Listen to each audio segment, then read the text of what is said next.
నమస్తే అండి. కూటమిలో అన్ని పార్టీల నాయకులకి, అన్ని పార్టీల కార్యకర్తలకి, ముఖ్యంగా జనసేన పార్టీ వీర మహిళలకి, అలాగే జన సైనికులకి కూడా నా శుభాకాంక్షలు, నూతన సంవత్సర శుభాకాంక్షలు. కాస్త లేట్ అయినా సరే, ఇప్పుడు కూటమి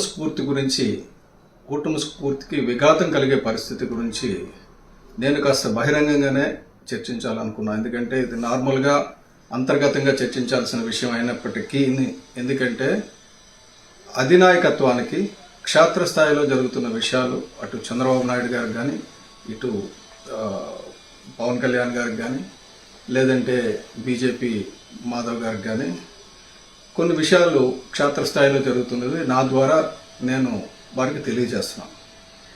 మొట్టమొదటిది 2024 ఎన్నికల్లో పవన్ కళ్యాణ్ గారి దూరదృష్టి వ్యూహం వల్ల ఆయన రాజమండ్రి జైలుకు వెళ్ళడం, చంద్రబాబు నాయుడు గారికి మద్దతు పలకడం, పైకి రావడం, కలిసి పోటీ చేస్తానడం, అలాగే బీజేపీని కూడా కలుపుకొని వెళ్ళడం, ఇవన్నీ చేసిన తర్వాత ఓట్లు చేయకుండా అనూహ్యమైన విజయాన్ని ఎవరు ఊహించండి. 151 చాలా ఎక్కువ అనుకుంటే 164 సీట్లు, అవి కూడా ఆ 11 సీట్లు కూడా కొన్ని పొరపాట్ల వల్ల పోయినాయి తప్ప రాత్రి 175 సీట్లు వచ్చే పరిస్థితి. ఆ పరిస్థితికి కారణం పవన్ కళ్యాణ్ గారి చొరవ, చంద్రబాబు నాయుడు గారి దూరదృష్టి, అలాగే మోడీ గారి నాయకత్వం అన్నీ కలిసి వచ్చాయి.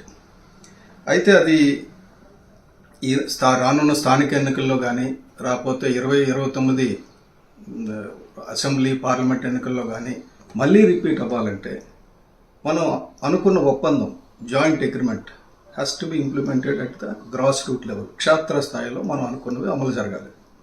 ఏమనుకున్నాం మనం? టీడీపీ పోటీ చేసే స్థానాల్లో జనసేనకి 30%, బీజేపీకి 10%, అలాగే జనసేన పోటీ చేసిన స్థానాల్లో జనసేనకి 60%, బీజేపీకి 30%, టీడీపీకి 10%, అలాగే బీజేపీ పోటీ చేసిన స్థానాల్లో బీజేపీకి 60%, టీడీపీకి 30%, అలాగే మొత్తం అందరికీ కూడా ఈ వాటా, అంటే ఎవరైతే అధికారంలో ఉన్నారో వారికి 60% ఉంది. అక్కడ ఎమ్మెల్యే అధికారం లేని దగ్గర కూడా కార్యకర్తలు బలపడాలంటే వాళ్ళకి ఎంతో కొంత పవర్ కావాలనే ఉద్దేశంతో 30% జనసేనకి, 10% బీజేపీకి ఇవ్వాలని తీర్మానించుకున్నాం. ఇది క్షేత్రస్థాయిలో అమలవుతున్నట్టు కూడా కనబడుతుంది. ఎందుకంటే పవన్ కళ్యాణ్ గారు పదవి బాధ్యత అని పెట్టినప్పుడు కూడా 3400 మందికి పోస్టులు వచ్చాయంటే మాకు ఆశ్చర్యం వేసింది. ఎంతమందికి వచ్చినాయా అని. నిజంగా సంతోషం వస్తే. కానీ అందులో ఎంతమంది జన సైనికులు ఉన్నారు, ఎంతమంది వీర మహిళలు ఉన్నారు అన్నది కూడా చూడాలి. ఎందుకంటే అందులో పొరపాట్లు జరిగాయన్నది ఒక రకమైన వాస్తవం. చాలామంది పదవులు ఇచ్చేసిన వాళ్ళ పేర్లు జనసేన పెట్టారు తప్ప వాళ్ళ జనసేన పార్టీ గురించి ఎప్పుడు పనిచేసిన వాళ్ళు కాదు. సో ఇటువంటి పరిస్థితుల్లో అగ్రస్థాయిలో చంద్రబాబు నాయుడు గారు కానీ, పవన్ కళ్యాణ్ గారు కానీ అందరూ మంచి నిర్ణయాలు తీసుకున్న క్షేత్రస్థాయిలో అమలుకి పాకపోవడం వల్ల నష్టం జరుగుతుంది. ఇది నేను చంద్రబాబు నాయుడు గారికి తెలిసే జరుగుతుంది, లేదా పవన్ కళ్యాణ్ గారికి తెలిసే జరుగుతుందని నేను అన్నాను. ఎందుకంటే క్షేత్రస్థాయిలో తప్పులు జరుగుతున్నాయి. రాష్ట్రం అంతా, నేను రాష్ట్ర ప్రధాన కార్యదర్శి అవ్వడం వల్ల ప్రతి జిల్లా నుంచి, ప్రతి నియోజకవర్గం నుంచి నాకు ఫోన్లు వస్తున్నాయి. సార్, ఇక్కడ ఈ పలానా కమిటీ చేశారు, అందులో మన జనసేనకి స్థానం లేదు. ఇక్కడ పలానా మార్కెట్ యార్డ్ ఇచ్చారు, అందులో జనసేనకి స్థానం లేదు. ఇలా చాలా చెప్తున్నారు. సో అవి నేను అందుకంటే అది అధిష్టానం చూసుకుంటుందన్న దృష్టితో వదిలేశాను. అయితే రాష్ట్ర ప్రధాన కార్యదర్శి అయిన నేను నివసిస్తున్న నియోజకవర్గం ఈస్ట్, విశాఖపట్నం ఈస్ట్లో పాయింట్ ఆఫ్ కాంటాక్ట్గా కూడా ఉన్నా. ఒక నియోజకవర్గ స్థాయి నాయకుడిగా కూడా ఉన్నా. ఇక్కడ ఒక 5 దేవాలయాలు ఉన్నాయి విశాఖపట్నం ఈస్ట్లో. 5 దేవాలయాలకి కమిటీలు వేశారు. ఎందులోని జనసేనకు చోట్లేదు. ఇంతకంటే అవమానం ఇంకోటి ఉంటుందని నేను అనుకోవడంలా. నేను వెలగపూడి రామకృష్ణబాబు గారితో మాట్లాడాను, అలాగే ఇక్కడ చోడే పట్టాభిరామ్ గారితో కూడా మాట్లాడాను. ఏంటి ఈ అన్యాయం ఎందుకు ఇలా జరుగుతుందంటే, సార్ మేము అధిష్టానానికి పంపించాము, అధిష్టానం ఇవే పంపించింది అన్నారు. అంటే డైరెక్ట్గా చంద్రబాబు నాయుడు గారే ఇవి డిసైడ్ చేశారు, లేదా లోకేష్ బాబు గారు డిసైడ్ చేశారు అన్నట్టు చెప్తున్నారు.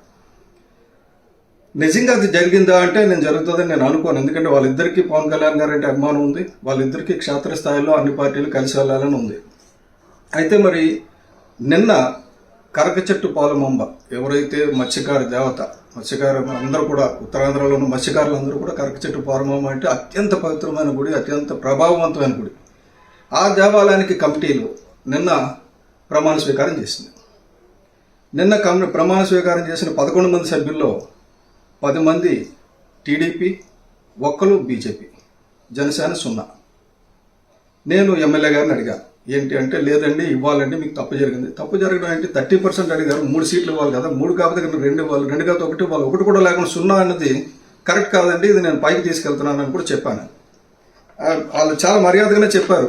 కానీ ఇదే పరిస్థితి ప్రతి చోట కొనసాగుతుందన్నది నాకు ఒక అనుమానం వచ్చి ఈ వీడియో పెడుతున్నాను. ఎక్కడైనా సరే క్షేత్రస్థాయిలో జనసేనకి రావాల్సిన 30% రాకపోతే డెఫినెట్గా మీరు అక్కడ స్థానిక నాయకులను నిలదీయండి, అలాగే అధిష్టానానికి తెలియజేయండి. ఎందుకంటే అప్పుడే మనకి 2029లో కానీ ఇప్పుడు రానున్న లోకల్ బాడీ ఎన్నికల్లో కానీ మనకి సముచితమైన రిజల్ట్స్ వస్తాయి. లేదంటే మళ్ళీ చచ్చిందనుకున్న జగన్ పార్టీ మళ్ళీ బలపడుతుంది, మళ్ళీ రోడ్డు మీద ఎక్కుతుంది. కాబట్టి నేను చంద్రబాబు నాయుడు గారికి, పవన్ కళ్యాణ్ గారికి ఈ విషయంలో జోక్యం చేసుకొని నియోజకవర్గ స్థాయిలో ఎవరికైనా ఇచ్చారు, రాష్ట్ర స్థాయిలో 5,000 వచ్చినాయి, 3,000 వచ్చినాయి కాదండి, నియోజకవర్గ స్థాయిలో జనసేనకి ఎన్ని ఇచ్చారు, బీజేపీకి ఎన్ని ఇచ్చారు, టీడీపీ ఎన్ని తీసుకుంది అన్నది ప్రతి టెంపుల్ పైన కూడా, ప్రతి టెంపుల్ కమిటీలో కానీ మార్కెట్ కమిటీలో కానీ ఎక్కడైనా సరే అవి కనపడాలి. పారదర్శకత ఉండాలి. పారదర్శకత ఉంటే అంటే ఫ్యూచర్ అంతా మందే. 2029